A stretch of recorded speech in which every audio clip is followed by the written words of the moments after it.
दिलबर जो मेरा मेहमान थी वे, दिलबर जो मेरा मेहमान थी वे। कदमा तू आजिज़, कदमा तू आजिज़ कुर्बान थी वे। दिलबर जो मेरा मेहमान थी वे, दिलबर जो मेरा मेहमान थी वे। लंघ सालड़े गए बियामर्ज कोनी, सुतड़ी पिलावन बियार्ज कोनी, सुतड़े पिलावन बियार्ज कोनी। लंघ सालड़े गए बियामर्ज कोनी, सुतड़ी पिलावन बियार्ज कोनी, सुतड़ी पिलावन बियार्ज कोनी।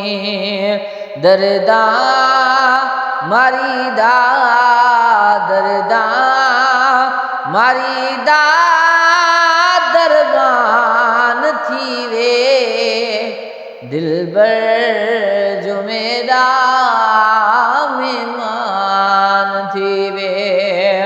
कदमा तू आजिज़, कदमा तू आजिज़ कुर्बान थी वे। दिलबर जो मेरा मेहमान थी वे। पाड़े जो आवल सिक दे सावल, कदमा कुबो से देवास वलवल, कदमा कुबो से देवास वलवल। करावात मिठड़ा, करावात मिठड़ा मेहरबान थी वे। दिलबर जो मेरा मेहमान थी वे। कदमा तू आजिज़, कदमा तू आजिज़ कुर्बान थी वे। दिलबर जो मेरा मेहमान थी वे। गल पाग कपड़ा पाई खड़ा हर वेल राहें ते भी वड़ा, हर वेल राहें ते भी वड़ा। ढोलण परेशल, ढोलण परेशल कंदा न थी वे। दिलबर जो मेरा मेहमान थी वे। कदमा तू आजिज़, कदमा तू आजिज़ कुर्बान थी वे। दिलबर जो मेरा मेहमान थी वे। जग को नवाजण कम यार दाहे,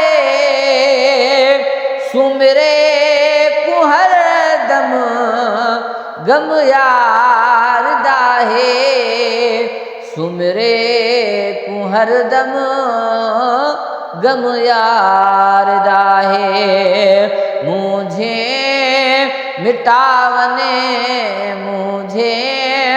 मिटावने एहसान थी वे दिलबर जो मेरा मेहमान थी वे कदमा तू आजिज़